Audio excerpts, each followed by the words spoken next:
Assalamualaikum dan salam sejahtera diucapkan kepada semua murid tahun 4. Bertemu kita kembali dan mungkin buat kali terakhir sebab minggu depan kita dah nak buka sekolah. Baik, tajuk pada hari ini ialah nikmat kesihatan. Jom kita tengok objektif untuk hari ini. Baik, objektif untuk hari ini ialah murid dapat mengubah suai sekurangnya 2 pantun berpandukan perkataan yang dicetak berwarna, dan yang kedua, murid dapat melafazkan pantun dengan nada dan intonasi yang betul. Okey, kat sini pun murid sudah dapat tangkap apa yang kita nak belajar untuk hari ini, iaitu pantun. Murid boleh buka buku teks, muka surat 26, dan dekat sini tata bahasanya ialah seni bahasa dan tajuknya ialah nikmat kesihatan. Baik, dekat muka surat 26 ni, murid dapat lihat ada 4 pantun. Dan pantun tersebut ialah pantun 4 kerat. Apa kerat-kerat ni? Okey, kejap lagi kita tengok apa maksud kerat-kerat ni. Okey, dan seperti yang murid dapat lihat, setiap pantun ni dia ada perkataan yang berwarna merah. Murid dapat lihat dekat sini berwarna merah, dan murid perlu menggantikannya dengan perkataan yang berada di bawah ni. Itu tugasannya nantilah. Tapi sebelum tu, kita nak tengok dulu apa itu pantun. Okey, pantun ni dia ada bermacam-macam jenis. Okey, tapi pantun ni selalunya kita guna untuk apa? Pantun ni kebiasaannya kita gunakan untuk adat istiadat Melayu, ataupun kita pertandingkan pantun ni. Kalau karnival bahasa Melayu ada pertandingan melafazkan pantun dan sebagainya. Okey, jenis pantun. Kita tengok ada berapa jenis pantun ya.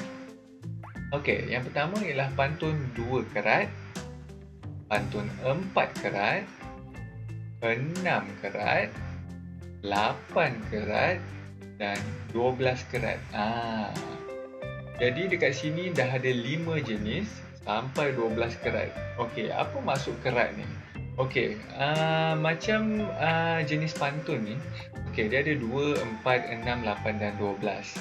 Tapi untuk sekolah rendah, 6, 8 dan 12 ni kita jarang-jarang ketemu, ataupun memang tak ada lah rasanya. Selalunya kita akan jumpa 2 kerat ataupun 4 kerat.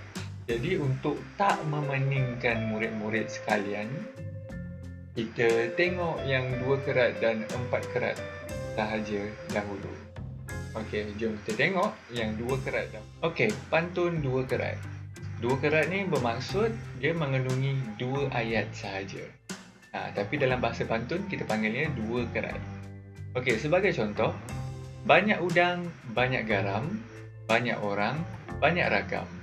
Okey, contoh yang lain, sebab pulut santan binasa, sebab mulut badan binasa. Okey, macam untuk yang 2 kerat ni, kita bahagikannya kepada 2, iaitu ayat yang pertama dengan ayat yang kedua. Okey, ayat yang pertama ni ialah pembayang dan ayat yang kedua ialah maksud.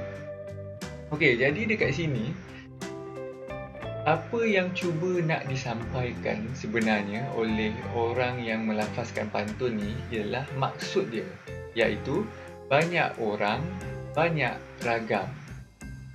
Tapi bila kita sebut pasal pantun, dia nak samakan rima akhir dia tu, dia kena letakkan pembayang.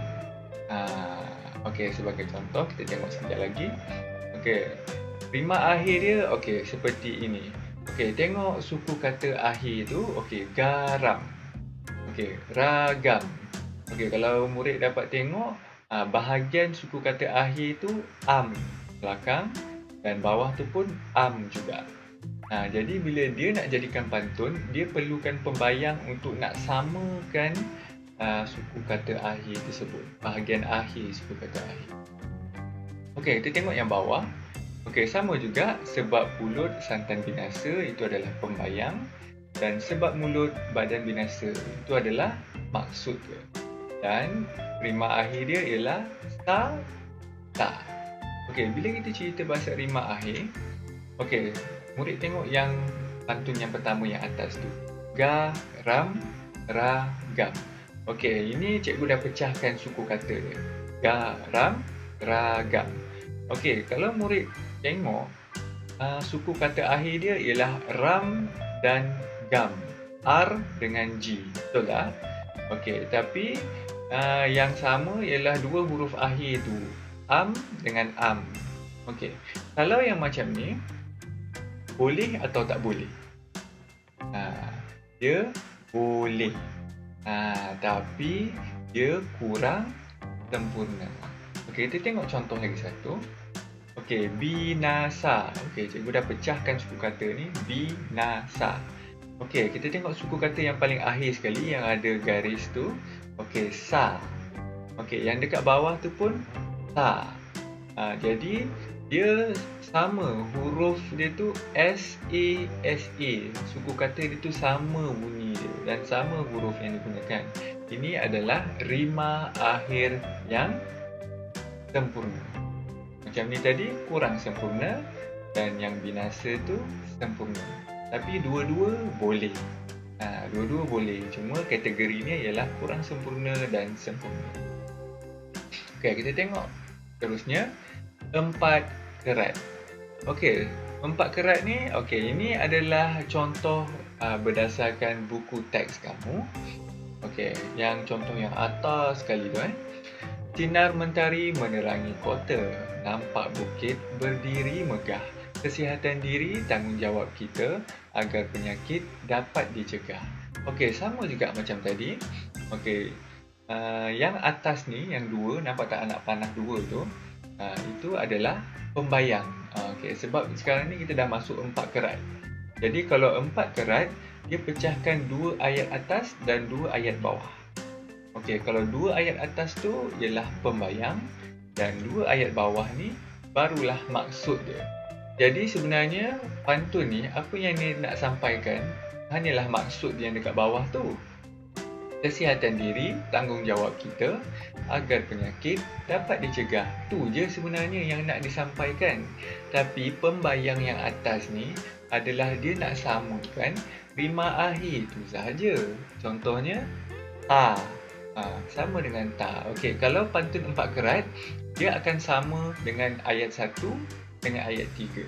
Kalau ayat 2 dengan ayat 4. Nampak tak? Dia selangkan.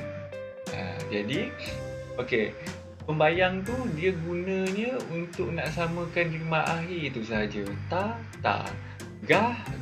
Okey, yang ni adalah rima akhir yang sempurna. Sebab suku kata dia sama. Tapi apa yang nak disampaikan? Maksud dia sahaja.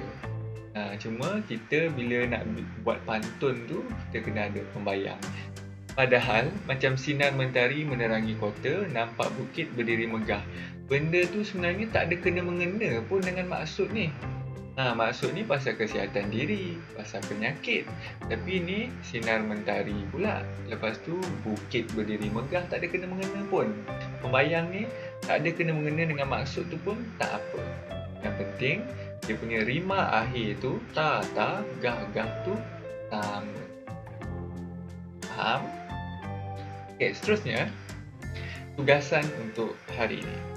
Okey, tugasannya ialah ubah suai pantun berpandukan perkataan yang dicetak warna seperti yang cikgu terangkan mula-mula tadi. Tak apa, kita akan tengok contoh. Okey, kemudian melafazkan pantun dengan merakam suara anda dan hantar melalui aplikasi Telegram. Okey, kamu lafazkan pantun dengan gaya ke apa ke dan hantar. Gaya tu maksudnya gaya suara intonasi tu, dan hantar melalui aplikasi Telegram macam biasa. Okey, kita tengok contoh satu.